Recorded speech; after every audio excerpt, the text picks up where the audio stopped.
na po ang pinaka-importanting bahagi ng umagang ito. Kaya naman po tayo na po tayong lahat.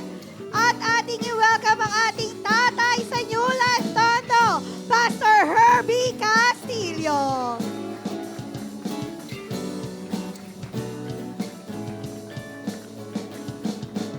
Amen. Pwede po ba natin palakpakan si Lord ng malakas na palakpak? Sige po, makakaupo tayong lahat. Sabi mo nga sa katabi mo, masaya akong nandito ka. Alam niyo po, ang ganda nung sinabi ni Brian kanina. You know, yung dalawang bagay na importante sa atin, place at saka position. You know, you need to know that you're in the right place. Ang halaga nun, yung tinatawag na Kara moment or Kairos moment. Yung Kara moment, nandun ka sa tamang lugar. Yung Kairos moment, nandun ka sa tamang oras. Kasi maraming magandang lugar naman na dapat nandun kayo eh. Pero pag hindi yun ang will ni Lord, that you're supposed to be there, doon nagkakaproblema. Now, you could be in the best place, pero if that's not the will of God for you, doon nagkaka-challenge. Kaya dapat malaman nyo na, ito ba yung place ko for God? Ito ba yung lugar ko sa mga oras na ito na dapat nandito ako? Kasi pag nandun ka sa maling lugar, kahit tama yung ginagawa mo, pag wrong place ka, hindi maganda yung nangyayari. Imagine, nabalitaan nyo ba yung sa Bataan yung bus na nawala ng preno? May isang sasakyan ng jeep ng pampasahero, puro estudyante yung laman. Nabangga ng bus. Nasagasaan yung tricycle, nasagasaan yung nagmumotor, nasagasaan yung pickup truck. At patay po yung 4, 24 yung severely injured. Who would have thought? Sino ba mag-aakalang nandun ka sa lugar na yon? Na kahit gaano kakaingat, kung di pala ikaw iingatan ng Diyos, useless yung pag-iingat mo. Na kahit gaano yung pag-iwas mo, pagka talagang ang Diyos hindi ka iniwas sa maling pagkakataon at oras, sumasablay ang lahat. That's why it's very important that you are in His perfect will. And I think the best place to be is the perfect will of God. Yung nandun ka sa tamang panahon, tamang oras. And right now, I think you are in the perfect will of God. Ito yung pinakamagandang lugar na nandyan ka. Yung sakto. The Lord can speak to you. The Lord can position you in the right place at the right time. Minsan, tamang lugar, tamang oras, pero baka mali yung tao. Kaya maganda, ikaw na yung tamang tao, nasa tamang lugar, tamang oras, tama pa yung ginagawa, at higit sa lahat, tama yung puso. Pwede kasing tamang lugar ka, pero mali naman yung agenda ng puso mo. Pwedeng tama yung puso mo, pero hindi naman ikaw yung tamang tao para sa lugar na yon. That is why, yung Kara and Kairos moment ng buhay natin, very important. For us to realize na ito yon. Ito yung dapat nandun ako. Lagi yung dasalin kay Lord yun, Lord, nasa tamang lugar ba ako? Nasa tamang oras o nasa tamang tao ba ako? Always ask God for that. Dahil pag naintindihan ninyo kung gaano ka-importante yung lugar, oras, panahon na kung saan dapat nandun kayo, hindi ka maaksidente. Hindi kayo magkakamali ng mga desisyon sa buhay. Because at the end of it all, alam nyo ba na life is all about test. Lahat ng nangyayari sa buhay natin, alam nyo ba, pagsubok? Lahat ito. Everything is a test. Everything is a test. At sa buhay natin, everything has a price tag. May mga babayaran talaga tayo sa buhay. Yung maging healthy ka, babayaran mo yan. Yung strong relationship, babayaran mo. Yung business, para mag-succeed, babayaran mo yan. Integrity, dignity, lahat ng bagay, pati nga tiwala ng tao, you have to pay for it. Kailangan i-earn mo, pati yung mga mistrust, pati yung mga, all those things na nangyayari sa buhay natin, binabayaran yan. Because everything has a price tag. Walang libre. Dati akala ko yung salvation libre, ang mahal ng binayad ng kanyang anak sa krus ng Kalbaryo para maligtas tayo. Sobrang mahal po. Kaya huwag niyong baliwalain. Sabi mo nga sa katabi mo, wala nang libre ngayon. Lahat yan may bayad. Everything has a price tag. Minsan, may mga bagay na gusto kayo, pero pag nalaman mo yung presyo, huwag mo na lang bilhin. Huwag mo na lang bilhin kasi nakita mo hindi mo afford. Ang masaklap, may mga taong yayakapin ng isang bagay kahit hindi niya afford. May mga taong mangungutang, may panghanda lang. Tapos bukas, nakatunganga. May mga tao na gagawin ng isang bagay, pero hindi plinano, kaya bukas, nawawalan din. Why? Because, hindi pala afford yung price, binayaran. May mga tao na hindi kayang bayaran yung bagay na ikawawala. Maaring health, maaring family, maaring negosyo, Minsan mga pangarap na hindi mo pala kayang i-afford, pero ginora mo, yun, tuloy. Sabi ko, life is all about test. Yung nangyayari sa inyo, yung iba sa inyo, alam nyo, sa totoo lang, na-test sa pera. Nag-iba ugali nung pera na ang pinag-uusapan. Yung iba na-test yung kanyang integrity. Yung iba na-test yung kanyang pagiging lalaki o pagiging babae. Yung iba na-test yung kanyang patience. Yung kanyang emotions. Paano niya magtitimpi, paano hindi magwawala, na-test. And many failed the test.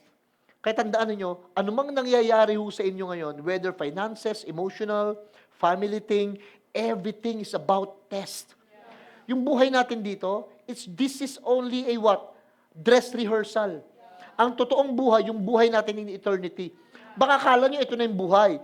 You know, life is very short to live here on earth. Kaya kailangan maging purposefully na tayo. Ang igsi ng buhay para ibuhay ng tama. Ang igsi ng buhay para mabuhay ng malungkot.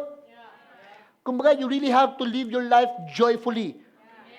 Kailangan, kumbaga, alam mo naman maigsi, tapos magsisimangot ka pa, magagalit ka pa, magtatanim ka pa ng sama ng loob, ang igsi na nga ng buhay, sayang pa. That is why you need to realize na this is all about test. The way we are going to live our life here. Sabi ni Mark Twain, two things very important sa life. The day you were born and the day you find out why. Ang mahalaga daw, nalaman nung pinanganak ka, pero ang pinakamahalaga, nalaman nung bakit ka pinanganak. Eh lahat ng nangyayari sa atin, test. Yung relationship nyo, test. Yung paano mo i-handle yung oras mo, test. Ako right now, as pastors of New Life Tondo, it's a test to me. Paano ko papastoran yung tao ng tama? Because everything is a test. Yung pagiging tatay mo, pagiging nanay mo, pagiging estudyante is a test. Na kailangan mong ipasa araw-araw. Kaya alam niyo yung title natin? Pinamagat ako, tinesting ka lang, bumigay ka naman. Sabi mo nga sa katabi mo, tinesting ka lang, bumigay ka naman. Minsan ganon. You know, may mga bagay lang na dumating sa buhay natin, tapos, ayun, na-reveal na. Sumuko na tayo, bumigay na tayo. Yung pala, testing lang pala. I'll tell you a story, the very first test to humankind ng Diyos. Si Lord, pag nag-test, to promote you. Si Devil, pag nag-test, to destroy you. Kaya pagka alam yung pinababagsak ka, it's the devil's test. Pero pag alam mo sinusubo ka para ma-promote ka, it's God's test. So yung buhay puno talaga ng mga testing. Kaya huwag kayong mag-isip, ba't ang dami kong testing sa buhay? Natural. Because that's life all about. Because the Lord wants to promote you. The Lord wants to bless you, to mature you. Kaya kailangan dumaan ka sa mga testing na yan. Hindi pa pwedeng walang test, hindi ka mag-grow. Kailangan talaga may testing. Ang unang-unang tinest ng Panginoon when God created Adam and Eve, sinabihan sila ng Panginoon na Adam, ang kinausap yung lalaki. Wala pa actually yung babae. Kinausap si Adan, wala pa si Eva, hindi pa ginagawa. Sabi ng Lord kay Adan, Adan, yung heaven, akin yon. You know, and the fullness thereof. Akin yon. Pero yung lupa sa'yo. I want you to keep it, guard it, tend it. Bantayan mo. Pagbabantayan, ibig sabihin, may papasok. Hindi naman pababantayan nyo kung wala naman manggugulo Kung sabi, guard it, tend it, keep it. You have to watch over it. Responsible ka dyan sa part na yan. You have to take care of the garden. Siguro, nirelay niya second-hand information kay Eve. O Eve, meron nga palang instruction sa atin. Ganito, ganyan. Either na-exaggerate ni Adam or nakulangan si Adam. And what happened? Dumating ang enemy. Si Satanas. Pag binabanggit ng Bible ang Satanas, hindi lang yung demonyo. Na pwedeng yung katabi mo. Pag sinasabing Satanas kasi, adversary in the Greek means kaaway. So ang kaaway, lagi tayong itetest. You know, lagi tayong susubukin yan ng kaaway. And then what happened? Sa chapter 3, verse 4 ng Genesis, sabi doon, sinabi ng ahas, hindi naman totoo yan, hindi kayo mamamatay. So kontrahin nyo. Sabi ng Diyos, mamamatay kayo pag kinain nyo, yung sinasabi kong huwag kakainin. Sabi ng kaaway, hindi yan totoo. You will not really die. Hindi talaga kayo mamamatay. Alam mo sabi ng devil sa verse 5? Sinabi lang yan ng Diyos sapagkat alam niyang Pag nakain nyo yung bunga na yan, maiintindihan nyo. Makakaunawa kayo. Ito matinding challenge. Magiging para kayong Diyos. Na malalaman nyo yung mabutit masama. May tanong ako sa inyo. Kaya sobrang tempting to eh. Sobrang nakakatukso. Kasi bilang mo sabihin sa'yo ng Diablo, pag kinain nyo yan, ang totoong mangyayari, you will know good and evil. Malalaman nyo yung mabutit masama. May tanong ako sa inyo, masama bang malaman yung mabutit masama? Sagot po kayo. Yung bang mga anak nyo, tinuturuan nyo ng mabutit masama? Halimbawa, sasabihin sa anak nyo, oy, wag yan, bad yan. Pag good, di naman natin sinasaway. Di ba tinuturuan naman natin anak natin, di ba, ng mabutit masama? Masama ba yun? Huling tanong, ha? Masama ba yun na malaman ng tao yung mabutit masama? Hindi naman, di ba? Masama. Why? Bakit po? Kasi yung Diablo, sinasabi ng Diablo, lahat ng sasabihin ng Diablo, masama. Kayo naman, tama naman kayo. Sabi nga ng Diablo, magiging para kayong Diyos, malalaman niyo yung mabutit masama. Eh si Lord, hindi yun ang goal. Alam niyo ang mundo, ang goal, malaman mo yung mabutit masama. Ibig sabihin kasi sa mundo kasi, pag naging independent ka, yun ang maturity. Pero kay God, yung maging lagi kang depende kay God, yun ang totoong maturity. Kay God kasi, pag lagi ka nakakonect, alam mo na yung mabutit masama. Pero sasabihin sa'yo ng Diablo, para malaman mo't mabutit masama, humiwalay ka sa Diyos, maging independent ka apart from God. Ganyan maraming tao. Nagkanegosyo lang ng konti, humiwalay na sa Diyos. Kumita lang ng konti, nakalimutan na ang Diyos. Why? Thinking na alam naman namin eh. Alam na naman namin yung mabuti sa negosyo, alam namin yung nakakasama sa negosyo, alam naman natin makakabuti sa amin, masama sa amin, and then suddenly, they grew up without God. Eh, yun ang gusto ng enemy. Na humiwalay tayo sa Diyos. Kaya ho, sabi ng Diablo, sinabi lang yan ng Diyos, sapagkat alam niya na kapag kakain kayo ng bunga, maiintindihan ninyo, maunawaan ninyo. Magiging para kayong Diyos. Bakit ba? Ano ba yung parang Diyos? Laging siya nasusunod. Yung iba sa inyo, gusto siya laging nasusunod. Feeling mo para kang Diyos. Para kang Diyos, malalaman niyo yung mabuti at masama. Tingnan niyo yung verse 6. And when the woman saw that the tree was good for food, and it was delightful to look at, and the trees desired in order to make one wise, insightful, sabi niya, she took some of the fruits and ate it. Kumuha daw siya ng mga bunga, tapos kinain niya. Eh sabi, di ba, makakain yung lahat, wag lang yan. Alam niyo, tingnan niyo kung gaano ka-generous ang God.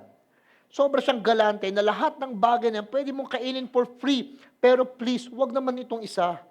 Yung tao, kung ano yung isang pinagbabawal, yun ang gusto. Sabi mo nga sa katabi mo, kung ano yung bawal, yun ang gusto mo. Totoo naman, di ba? Kung ano yung bawal, yun ang gusto. Kaya sabi tuloy ng enemy, look at this. Ang punong kahoy daw, sabi ni Eva, napakaganda naman kasi sa paningin ng babae, sa palagay niya, masarap yung bunga nito. Kaya naisip niya din na kahanga-hanga na maging marunong. Okay lang naman maging matalino Ano ba masama doon? O binigyan niya yung kanyang asawa. Asan si Ada, di nandun din. Kaya lang problema, walang ginagawa yung lalaki. Yan ang problema sa maraming pamilya. Yung lalaki, tameme. Yung lalaki, walang ginagawa. Habang may ginagawa yung asawa, walang ginagawa siya para i-take care yung family. O tuloy, di buong pamilya mawawasak. And then what happens? Nung kumain siya, sarap pa, kaya lang naisip niya, naku, ba't kinain mamamatay ka? Dalawa na tayong mamamatay. Kinain niya rin, siguro natakot siya, na baka mawalan siya ng asawa. Kaya kinain na rin, di niya alam, ang dami niyang tadyang pang natitira. Kinuha na siya ng tadyang, edi may mga reserba pa naman yan eh. Sabi mo sa katabi, huwag kang matakot mawalan ng asawa. Yung ba binubugbog na ng adik na asawa, ayaw pang humiwalay.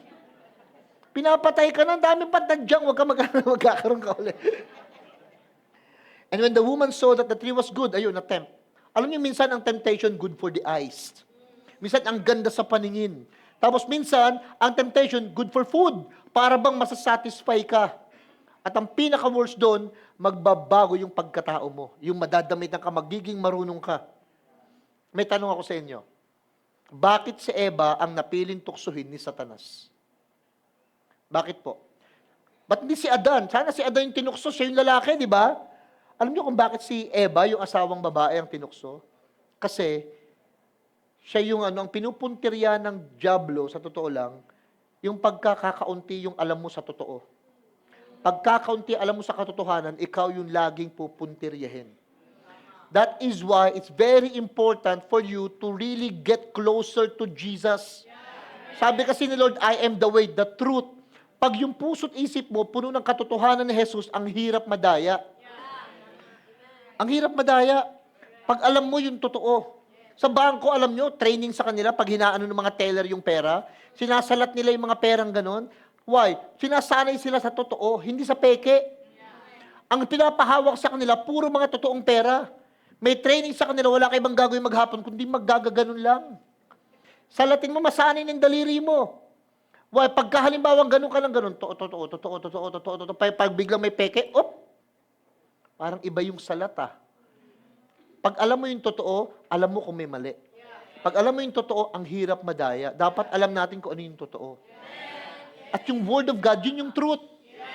Kaya ang sabi ng enemy, kung ano yung nasa truth, yun ang itutwist niya actually. So yung ahas na si Satanas, sabi daw ng Bible, mas banayad. No? Mas tuso. Sanay sa pandiling lang kay Eva. You know, the serpent Satan was more crafty, subtle, and skillful in deceiving Eve. Kaya totoo yung banayad whiskey. Kakalasing talaga yon. Eh, alam niyo ang challenge? Huwag kayong makipag-deal sa temptations. Sa pera, sa whatever temptation, huwag kayong makipag-deal kasi hindi ka mananalo. Why? Kasi nga, banayad, tuso, sanay.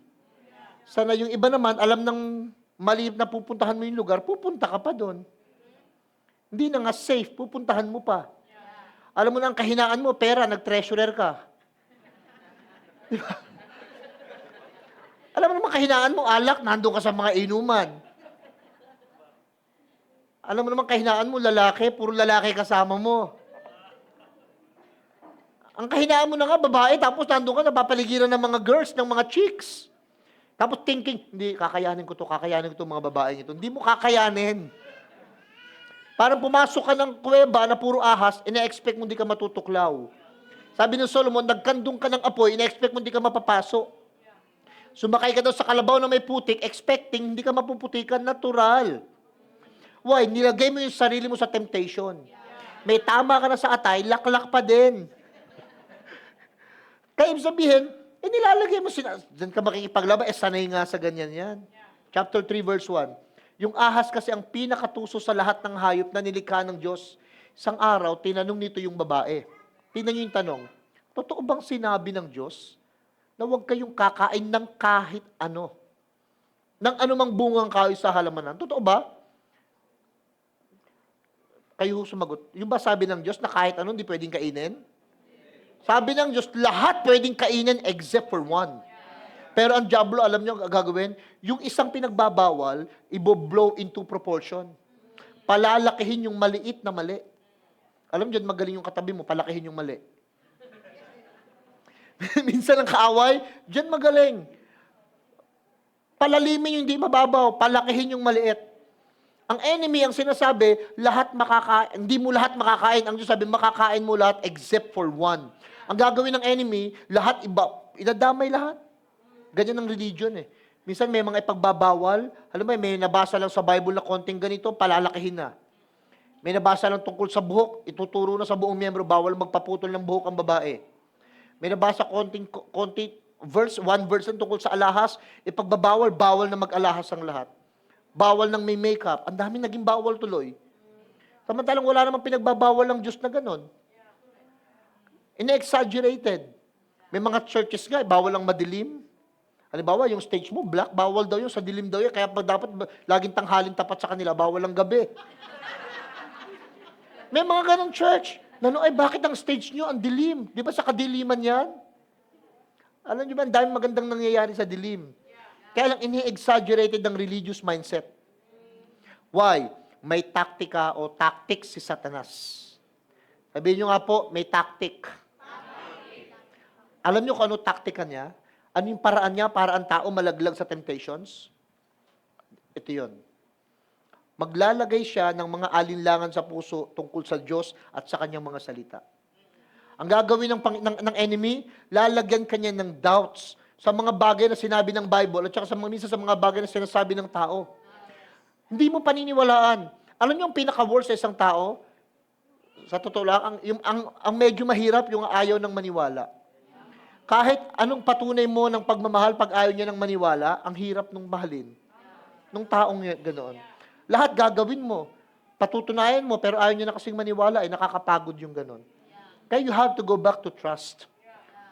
Why? Because ang enemy's tactic is to always put doubts sa puso natin. Minsan dyan na-provoke yung mga ibang lalaki.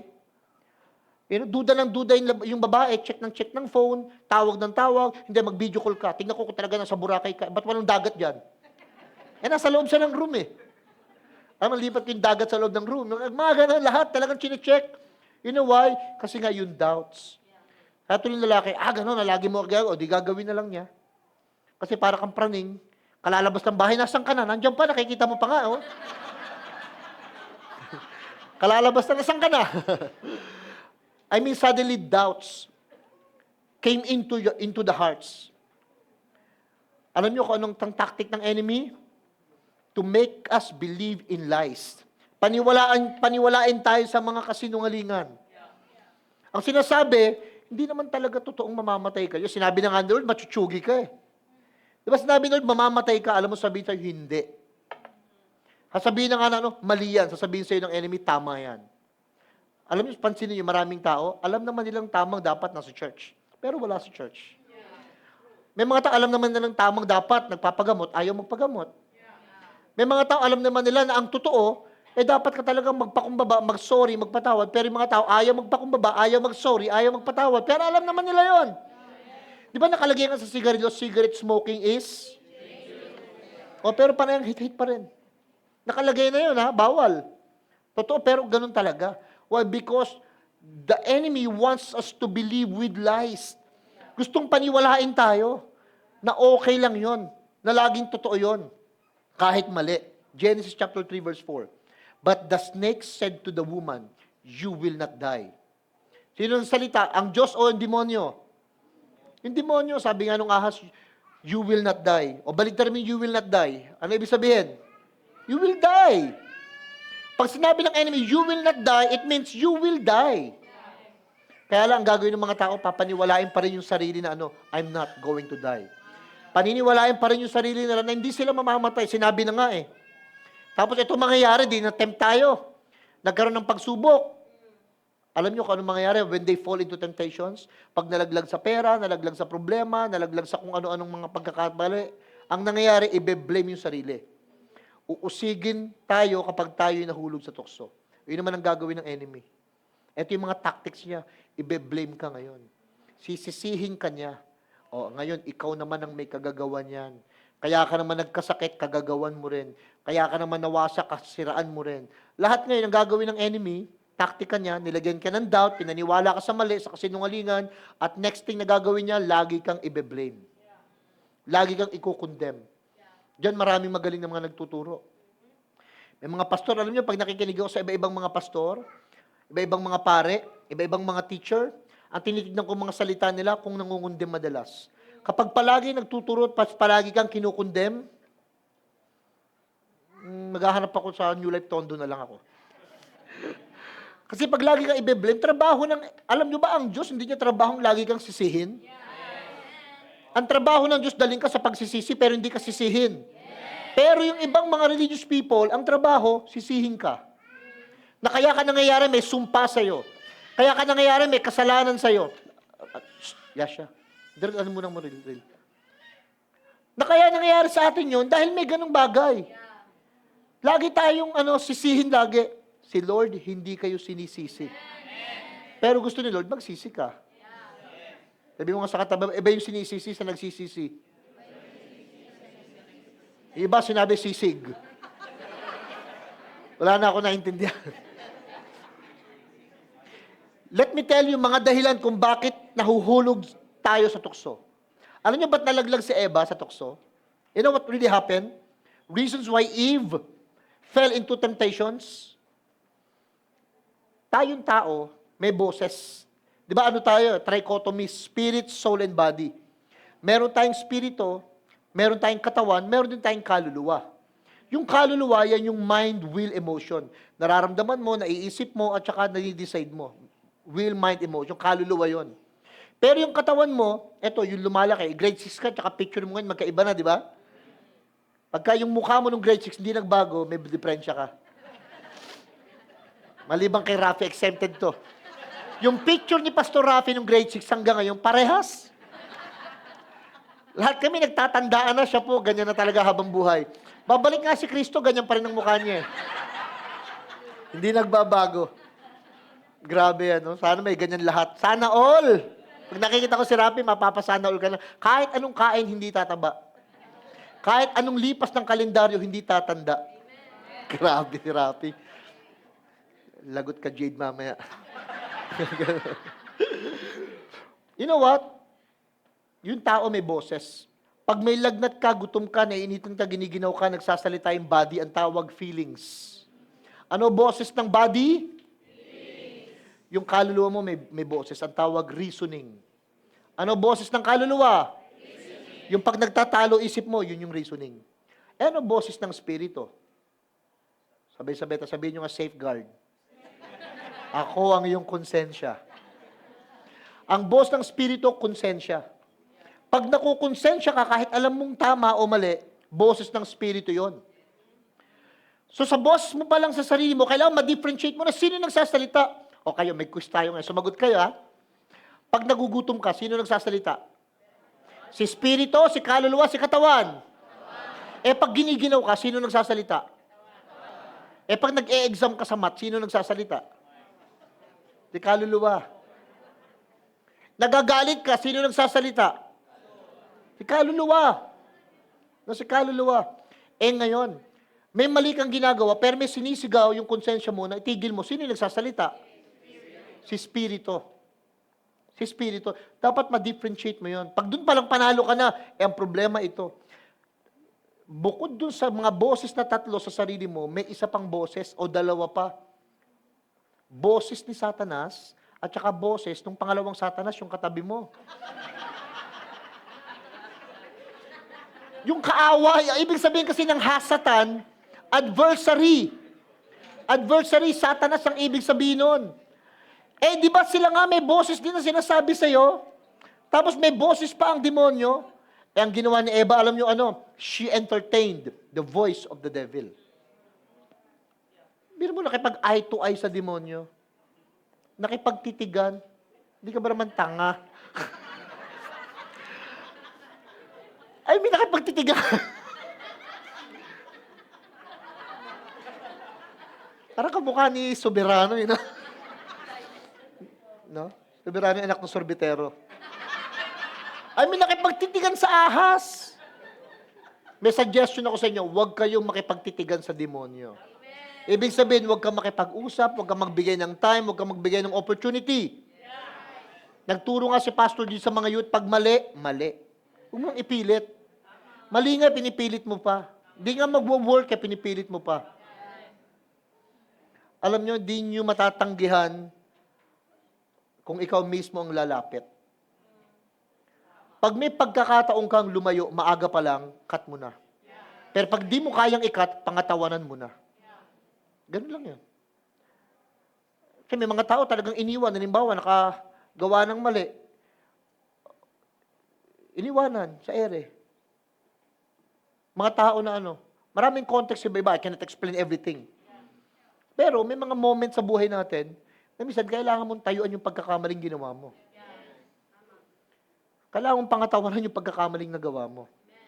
Ngayon, kung di mo kayang gawing tayuan, dapat umpisa pa lang, layuan mo na. Umpisa pa lang. We are all falling into mistakes. May mga pagkakamali talagang magagawa natin eh. Pero sometimes, we have to stand for it. Or else, wag mong subukan. Wag mong gawin. Wag mong itry. Ang pagkakamali, alam nyo, kung minsan hanggang sa pang-apat na chat. Pag nag-say sa'yo ng hello, sumagot ka, hello din. Tatanong ka niya, ano ginagawa mo? Sumagot ka, ibig sabihin interesado ka, magpo-fall ka na unti-unti. Kaya kung alam mong hindi ka naman interesado, huwag kang mag-reply. Huwag mong i-chat. Dahil alam mo naman, doon pupunta yun eh. Doon pupunta yun. Alam mo na yung matik na yun. So pag ikaw mismo lumalapit, you cannot resist the devil. Tandaan nyo ito, whatever you feed, it grows. Whatever you starve, it dies.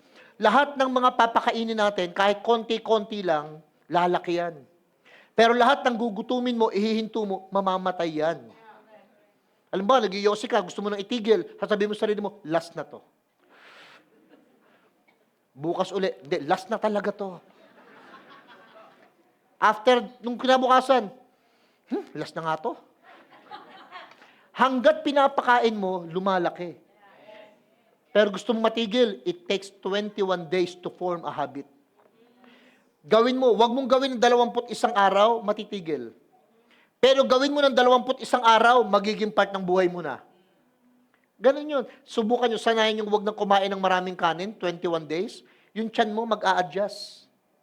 Dati ang kasi sa tiyan mo, isang rice cooker eh. Sanayin mo for 21 days, unti-unting liliit yung tiyan mo. Pag nakakain ka ng marami, para ka naduduwal. Para ka nabigla. Samantalang naka-2 cup ka lang naman, kaya lang ganun kalaki yung cup. Naka-2 cup ka lang naman, pero yung tiyan mo hindi na sanay. Bakit? Kasi nga, na-form na yung 21 days of habit. So, kung gusto mong maiwasan yun, huwag dating pasukin. Lumayo tayo. Sabi mo sa katabi mo, o tukso. Ano kasunod nun? Mali. Yung kanta na yon.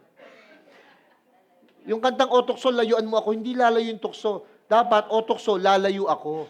Gawa nga kayong kanta kay o tukso, lalayo ako. Hindi yung tukso, lalayo. Lagi nandiyan ang tukso. Available lagi yan. Nandun ka sa workplace, may tukso. Nandun ka sa barangay nyo sa kanto, may tukso. Lagi namang meron eh. Hindi mawawala yon, hindi yan lalayo, ikaw ang lumayo. Alam niyo ginawa ni Joseph, the dreamer sa Bible, siya lumayo. Siya tumakbo, kaya naging effective. Pero yung thinking, Pastor, ayaw akong layuan ng mga tukso. Hindi talaga sila lalayo, ikaw ang lalayo. Alam niyo ginawa ni Eva? Sinobrahan niya ang utos ng Diyos. Ang sabi lang ni Lord ito, huwag niyong kakainin ito ha. Yun naman sinabi ng Lord eh. Alam niyo ginawa ni Eva? Kausap yung demonyo sabi ng Diyos, huwag daw namin kakainin at saka huwag hahawakan. May sinabi ba si Diyos na huwag hahawakan? Wala. But she exaggerated God's command. Yun ang ginawa niya. In-exaggerate niya yung God's command. Chapter 3, verse 3 ng Genesis. Huwag lamang daw ang bunga ng puno na nasa gitna niyon. Sabi ng Diyos, huwag namin kakainin o hihipuin daw yung bunga nito. Kung kami raw ay kakain, machuchugi kami. Mamamatay kami. Wala namang sinabi sa Lord na huwag hahawakan eh. Diyan maraming mga religious people, dinadagdagan yung utos ng Diyos. Dinadagdagan. May mga bagay, alam nyo, hindi na pinapagawa ng Diyos, yung ibang mga pastor, pinapagawa pa rin. May mga bagay na pinagagawa ng Diyos, yung ibang mga pastor ayaw ipagawa. Kaya marami na frustrate, napapagod. Why? Hindi naman pinapagawa ni Lord yun, pinapagawa mo. Ang dami, ayoko lang mag-cite ng example kasi may matatamaan ako sigurado. Pag nag-cite ako ng example. Pero tignan nyo, yung bang ginagawa ninyo, pinagagawa pa ba ng Diyos? Or baka hindi na? Maraming pare, pastor, ministro, teacher, pinapagawa sa mga tao, hindi naman pinapagawa ng Diyos. Ayaw na nga ng Diyos pagawin natin eh. Pero pinapagawa pa rin natin sa mga tao. Alam niyo kung ano ang totoong nangyari kay Eva? Kung ba't siya natukso? Hindi dahil magaling yung dyablo. Kahit gaano kasi kagaling ang dyablo, pag hindi mo inalis itong isang bagay na ito, hindi ka matutukso. Alam niyo kung ano? Ang nangyari kay Eva, pinagdudahan niya ang kabutihan ng Diyos. Kaya pakinggan niyo mabuti ito, mga kapatid. Ang preacher dapat, ang pinakikita, kabutihan ng Diyos. Hindi kabutihan ng tao. Dapat, ang nararanasan natin, yung kabutihan ng Diyos. Tandaan niyo ito, mabuti ang Diyos, hindi dahil mabuti ka. Mabuti ang Diyos kasi mabait talaga siya. Kaya lang, yun ang nawala. Nakalimutan ni Eva na ang Diyos nga pala, teka, napakagalant. Tinga niya, napaka-generous nga niya na lahat makakain. Maliban sa isang ito, alam mo yon, lahat ng tao pwede mo makausap, wag lang ito. Lahat ng pagkain pwede mo makain, wag lang ito. Para bang ang ginawa ng isa, mas in-emphasize yung wag lang ito. Di ba may mga ganung mga tao, ang i-emphasize yung maliit. Ang matatandaan yung maling nagawa mo, nakalimutan yung magagandang bagay na ginawa mo. Ang dami mong mabubuting ginawa. Ang haba ng pinagsamahan nyo. Pagkatapos may ginawa lang na isang bagay, nakalimutan nyo na yung mabubuti, matatagal. Ganyan mag-works ang enemy. Kaya huwag niyong kalimutan kahit yung isang bagay na mabuting ginawa sa inyo ng tao. At huwag niyo namang isumbat yung isang bagay na mali niyang nagawa. Huwag niyong kalimutan yon. Minsan nakagawa ang tao ng mali, patawarin niyo. Minsan nakagawa ang tao ng hindi naman niya talaga sinadya o ginusto, kaya lang blino mo into much bigger proportion, patawarin po natin. Why ang enemy mahilig silipin yung maliit, palakihin. Yung mababaw, palalimin. Sabi mo sa katabi mo, hindi kasi Satanas. Huwag nating palakihin yung maliit. Huwag nating pagdudahan. Alam niyo, pangalawang ginawa ni Eva, una, pinagdudahan niya yung kabutihan ng Diyos. Pangalawa, pinagdudahan niya ang salita ng Diyos. Ang salita ng Diyos, ano? Mamamatay kayo. Nagduda siya, baka nga naman hindi. Actually, nung pagkain ni Eva at Adan, you know what happens? Di naman talaga siya patay na bumagsak eh. Kasi dalawang klase ang death. Physical death at saka spiritual death. Yung iba, buhay nga, pero parang patay naman. Kasi nga, walang control, walang discipline, puro kalayawan. Alam niyo, nung fiesta ng Tondo, let me tell you my perspective. Nung fiesta ng Tondo, grabe, alam niyo, halos yung buong Tondo, nagmukhang malaking beer house. Wala kang madaanan, nagsasayawan sa kanto, lahat lasing, nagpapaluan ng bangko, nagsasaksakan, nag-aaway, ang gulo. Totoo naman, di ba? You know? Tapos yung mga tao, may nakita pa nga ako doon, 70 years old, nagtatanggal ng bra eh. Pero buti yun, lalaki siya. Pero ang gulo.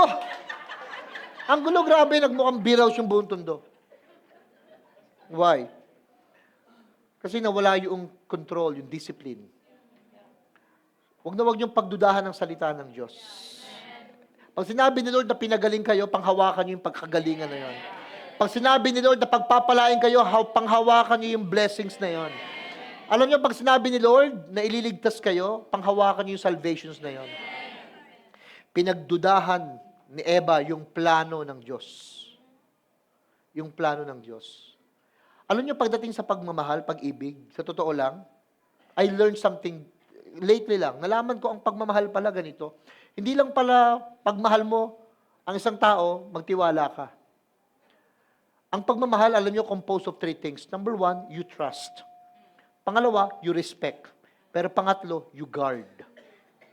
Dapat pala binabantayan din ang pagmamahal? Yes. Dapat din binabantayan ang pagmamahal. Huwag lang kayong basta tiwala na ng tiwala. Paminsan-minsan, check niyo yung phone. Sabi mo sa katabi mo, huwag po. Paminsan-minsan, check niyo kasi dapat binabantayan din. Pero huwag ka naman paraning lahat na lang, chinecheck mo, maya't maya, oras-oras. Pero paminsan-minsan dapat, alam nyo, sinusubok nyo din. Kasi ang love, ginaguard. Binabantayan siya. Para maprotektahan. Binibigay mo yung tiwala, pansin nyo, di ba lagi sinabi, nagtiwala pa naman ako sa'yo, bakit sinayang mo? Pwede kanyang balikan, di mo kasi ako binantayan. Alam mo sabi ng Lord kay Adan, Adan, bantayan mo to ha. Tinuturuan na siya ng Diyos dapat may pagbabantay siyang ginawa. Kung talagang mahal niya sa Eva, binantayan niya dapat. Kasi mahal niya sa Eva eh. Asawa niya yun, di ba? Dapat binantayan niya. Ay, hindi mo binantayan. Nakausap tuloy ng damuhong na ahas na yan. Chapter 3, verse 2. No, we can eat fruit from the trees in the garden. Verse 4. But the snake said to the woman, you will not die. Antindi, no? Tingnan yung sabi ng demonyo, you will not die. Pero ano ba sabi ng Diyos? Chapter 2, verse 16 ng Genesis. Sabi niya, huwag daw kainin lahat. Sabi ni Lord, the Lord commanded the man, you are free to eat from any tree in the garden. Malaya kang makakain mo lahat. Pero sasabihin ng Diablo, hindi. Bawal. Hindi mo pala makakain lahat. Hindi mo pala magagawa ang lahat. Alam mo, sabi ng iba, may nakausap ko, ayoko mag-born again, Pastor Herbie. Bakit? Maraming bawal sa born again. Hindi yung totoo. Kahit di ka born again, marami naman talagang bawal. Kala ba yung mag-born again, maraming bawal? Anong maraming bawal? Hindi, kahit saan ka, marami talagang bawal. Kaya lang, ayaw mo nang binabawalan ka. Yun ang totoo. Ayaw natin nun eh.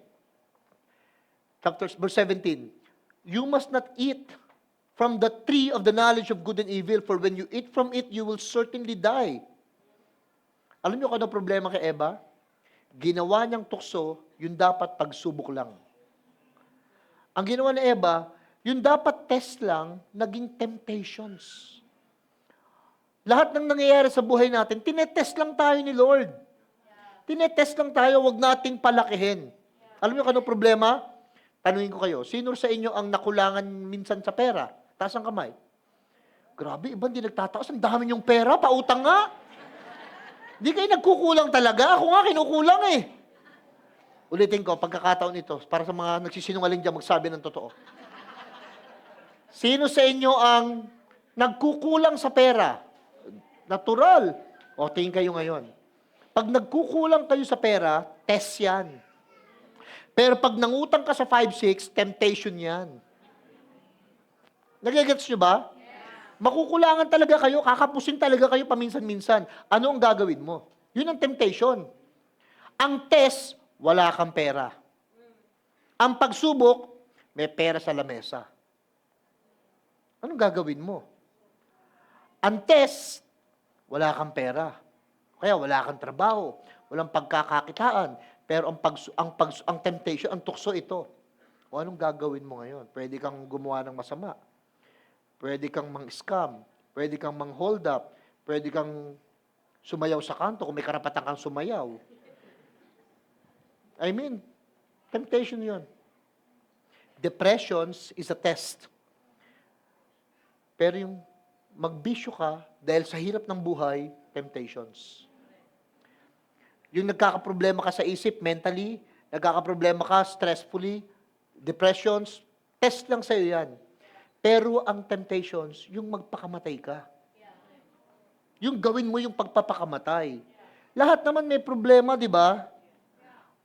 Halimbawa, pumalpak ka sa relationship, pumalpak ka sa exam, pumalpak yung negosyo, nag-failed lahat, mga bagay. Yung failure, test. Test. Pero yung committing suicide, temptation.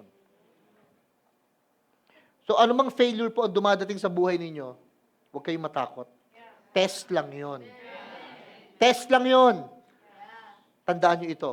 Huwag lutasin ng isang pansamantalang problema ng isang permanente pero maling solusyon. Again, never ever do a permanent decision from a temporary condition. Huwag na huwag niyo pong gagawin yun. May problema ka, naglayas ka, ginawa mong permanente. May problema ka, nagpakamatay ka, ginawa mong permanente, temporary nga lang yun. Paigsiin ko na ho. Pabilisin ko na. Ang ginawa ni Adan, nanatiling tikom ang kanyang bibig. Sa kabila ng nangyayari, si Adan nananahimik, sarado bibig. Walang ginagawang actions. Kaya for me, a father is very important. Kailangan may gawin ang tatay. Kailangan i-take care niya yung family. Kailangan hanggat maaari, for some things, it needs, kung pwedeng wag mag-fall apart, gagawin ng tatay dapat yan. Alam niyo, sa kabila ng mga pangyayaring ito, lahat ng failure ni Eva at Adan, ito yung pinaka-importante, yung kabutihan ng Diyos sa makasalanang tao. Biro mo nagkapalpak-palpak na si Eva at Adan. Hinahanap pa din sila ng Diyos kahit sila'y nagtatago. Alam niyo kung ano ginawa ng Diyos? Hinanap pa rin siya. Bumaba ang Diyos, and then, hinahanap si Eva at Adan. Chapter 3, verse 9 ng Genesis, the Lord God called to the man and said, where are you? Adan, Eva, anak, nasan kayo? Alam ng Diyos yung kanilang ginawa, pero patuloy pa rin silang hinahanap. Wag yung tanggapin, don't buy. Yung magtuturo na kapag nagkakasala kayo, nagtatago ang Diyos sa inyo. Ang totoo, pag nagkakasala kayo, hinahanap kayo ng Diyos. Yung iba yung tuturo, pag nagkakasala kayo, lumalayo ang Diyos. Hindi yung totoo. Pag nagkasala kayo, hinahanap kayo ng Diyos. Pag nagkakamali kayo, lumulubog kayo sa problema, hinahanap kayo ng Diyos. Bakit? Inaasahan ng Diyos, syempre, na mag-humble tayo, magiging honest tayo, magiging totoo tayo. Yun na naman ang gusto ng Diyos maging honest tayo, maging truthful tayo. We'll just say sorry to her, to Him. Mag-sorry lang tayo sa Kanya. Yun na naman ang gusto Ang totoo, sila ang nagtago sa Diyos. Ang ginawa ng Panginoon, sinubukan nilang itago ang kasalanan sa Diyos. Ito pa, sunod na ginawa nila, nagparatang sa isa't isa. Ang tendency pag nagkakamali tayo, alam nyo kano, lagi tayong naninisi ng iba. Bine-blame yung asawa mo, yung anak mo, yung trabaho mo, yung gobyerno, kapitbahay mo, nararamdaman mo, pagkatao mo, background mo, everything. You're blaming everyone from what is happening to you. Please, wag na ho kayong manisi. Sabi mo sa katabi mo, wala nang sisihan. Alam nyo kung ano ginawa ng Diyos? Kahit nagtatago sila, kahit nagninisi sila, si Lord, grabe yung pagmamahal ng Diyos. God's loving response to man's disobedience, alam nyo kung ano ginawa niya? Nagtanong ang Diyos. Ito yung tanong ng Diyos. Nasaan kayo? Tinanong ni Lord, nasaan kayo? Pangalawang tanong ng Diyos, kasi sabi nila, Eva, natakot po kami, nakahubad kami. Sabi ni Lord, sino nagsabi sa inyo? Sino nagsabi sa inyong hubad kayo? Pangatlong tanong ng Diyos, ano bang nangyari? Ano bang ginawa ninyo? Alam niyo kung ano yung tanong ng tatay sa kanyang mga anak? Every time we fall into sin, don't worry. Alam ko kung nasaan kayong kalagayan, alam ko kung ano yung ginawa ninyo, alam ko kung ano yung pagko-cover up ninyo. Ang pinakamagandang ginawa ng Diyos, after all man's failure, nag-prepare si Lord ng ano? Sabi ni Lord, I will prepare a Savior. Biglang naisip ng Panginoon. Hindi biglang naisip, inisip ng Panginoon, ngayon it's time. Alam kong mangyayari ito, it's time to send my own son. Grabe. Sabi sa chapter 3 verse 15, babae, magkakaanak ka. Yung magiging anak mo, yun ang magiging Jesus.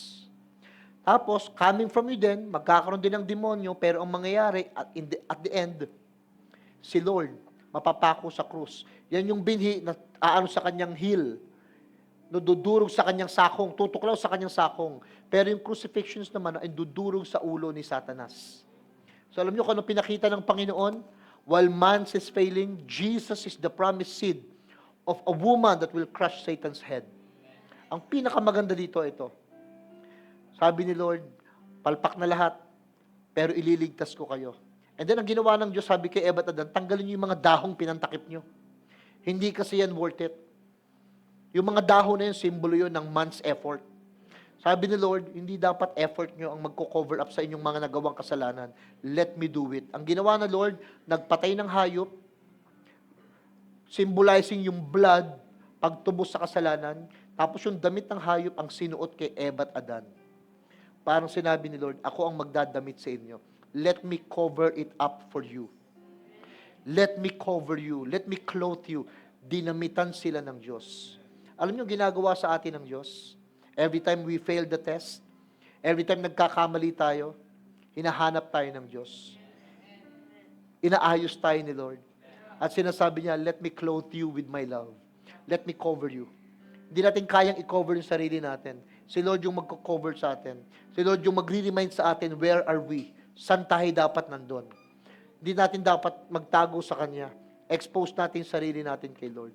Tandaan nyo, whatever happened, the Lord will never fail us. Yes, we failed, but we're not a failure. Si Lord lagi kang hahabulin, pupuntahan, babaguhin, dadamitan, para lang magkaayos ulit tayo kasama ng Diyos. Amen? Everybody stand up. While we're singing this song, I want you to think of God. I want you to think whatever test that we failed, never allow it to become a temptation. Ano mang nangyaring mga test sa buhay natin, huwag niyo pong payagang maging tukso na ikalalaglag pa natin lalo. Ikababaon natin. Let God find you. Let God look for you, search for you. At hayaan yung baguhin, damitan tayo uli ng Panginoon. Siya lang ang hindi nagbabago. Can we sing this song one more time?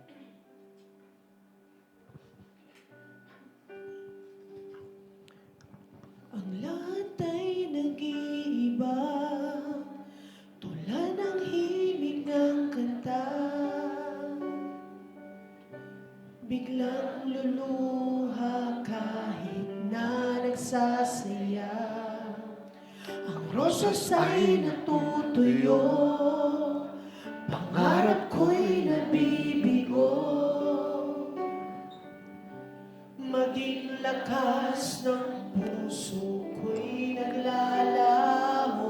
O Jesus, pag-ibig mo. Jesus, pag-ibig mo, ang tanging di nagbabago. Pakinggan mo ang awit ko. Di nagbabago ang pag-ibig mo sa'kin. Kahit anong mangyari, ako'y mahal mo pa rin. Mula pagkahapon, At sa habang panahon, ikaw lamang ang Panginoon. ikaw lamang ang Panginoon. Di nagbabago ang pag-ibig mo sa'kin. Kahit anong mangyari, Kahit anong mangyari, ako'y mahal mo pa rin. Mula pagkahapon, sa habang panahon, ikaw lamang ang Panginoon. ikaw lamang ang Panginoon. Sabay-sabay po tayo. Come on, church! Di nagbabago, di nagkukulang ang iyong pag-ibig na sa akin ay lahat. Di nagbabago, di nagkukulang ang iyong pag-ibig. Na sa akin ay For the last time, di nagbabago. di nagbabago. Di nagkukulang ang iyong pag-ibig Na sa akin ay lahat. Di nagbabago, di nagkukulang ang iyong pag-ibig na sa akin ay lahat. Every head bow and eyes closed. Lord, whatever test that we are facing today, yung mga hinarap naming mga pagsubok, sa kung ano-ano mang aspeto, sa pamilya, sa pera, sa trabaho, sa kalusugan, sa mga emotions namin, whatever test, kung masyado kaming naging marupok, masyado kaming nagmadali, nagmalabis, nagkulang, anumang mga pagsubok na dinaan po namin sa buhay namin, pumalpak man po kami, nagkamali man kami, today, Lord, we are allowing your love. Pinapayagan ka namin, Lord, na matagpuan muli kami. Pinapayagan ka namin, Panginoon, na palakasin, encourage, para makapagsimula uli kami, Panginoon. We're asking you, Father God, today, that you continue to strengthen your people. Palakasin mo kami, Lord, Ama, sa lahat po ng mga test na ito. Kung meron man kami mga hinaharapang mga pagsubok na hindi pa namin nakakayang tapusin o pinagdadaanan pa lang sa oras na ito, we are asking for Jesus to strengthen us. Lord, in Christ, we can do all things. Kaya naman alam na alam namin, Ama, bagamat magkulang, magkamali, hindi magbabago ang paniniwala mo na kakayanin namin ito. Hindi magbabago, Lord, ang pagmamahal mo sa bawat isa para mailagpas, maipasa ang mga pagsubok pang dinaraanan, pagdadaanan, at yung mga dinaanan pa namin, Panginoon. Sa oras pong ito, Lord, we trust in your love. We look to you, Jesus, na ikaw patuloy pong nagdadamit sa amin. Binibigyan mo kami ng panibagong chances, ng panibagong pagkakataon, panibagong panahon muli, Lord, para makabangon, makapagsimula, at para maharap namin ang buhay at maipasa namin ang lahat ng test, lahat ng pagsubok na ito. Thank you, Lord, for your love. Thank you, Lord, for your warm embrace sa bawat isang nandito ngayon. Maraming salamat. Kinakaya namin ang lahat dahil sa iyo, Lord. Kinakaya namin ang lahat dahil sa iyo. Kaya, Lord, thank you po. Thank you, Lord. Truly, we give you all the praise, all the glory, and all the worship, all the love from the bottom of our hearts. Taas natin kamay natin kay Lord. Thank you, Jesus. Thank you, Lord. Thank you, Lord, for your overwhelming unconditional love. Na kahit kami nagkamali, you're always there to pick us up. You turn the test into a testimony. You turn the mess into a message. At dahil doon, Lord, nakataas ang kamay namin ngayon, binabalik namin sa iyo, Lord, ang lahat ng papuri, ang lahat ng pasasalamat, at lahat ng pagdakila sa matamis na pangalan ni Jesus. Ang lahat ay magsabi ng Amen! Once again, thank you so much, Pastor Herbie.